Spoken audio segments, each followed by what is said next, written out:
భూముల్ని అడ్డగోలుగా ఇప్పుడున్నటువంటి కూటమి ప్రభుత్వం వాళ్ళకి నచ్చిన వాళ్ళకి ఇచ్చుకుంటుంది.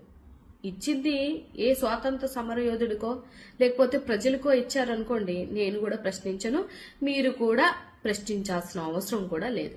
కానీ ఒక ఛానల్, పచ్చ ఛానల్ పెట్టుకొని అడ్డగోలుగా జగన్మోహన్ రెడ్డి గారిని, వాళ్ళ కుటుంబాన్ని, అలాగే ఎంతో మంది ఆడబిడ్డల్ని అవమానిస్తూ, అవహేళన చేస్తూ అడ్డఘోరమైనటువంటి థంబ్నెయిల్స్ పడుతున్న మన బూతికిట్టు గారికి ఇచ్చారనమాట.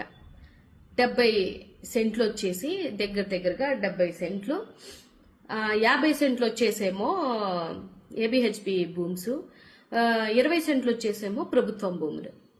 ఎవడు సొమ్మని ఇచ్చేస్తున్నారు సార్? ఈయనకి దేనికి ఇస్తున్నారు అంటే, మీరు చేస్తున్నటువంటి అడ్డగోలు అబద్దాలకి భుజస్కంధాలను మోస్తున్నందుకు ప్రజల సొమ్ముని, ఈ రాష్ట్రంలో ఉన్నటువంటి ఆంధ్రప్రదేశ్ సొమ్ముని ఇవ్వడానికి మీరెవరు, తీసుకోవడానికి ఆయనెవరు? గతంలో కూడా ఇలాగే చేస్తే 2020లో జగన్మోహన్ రెడ్డి గారి హయాంలో వాటిని రద్దు చేయడం జరిగింది. మళ్ళీ ఇలా చేస్తే కూడా రద్దు చేయడం జరుగుతుంది. భూముల్ని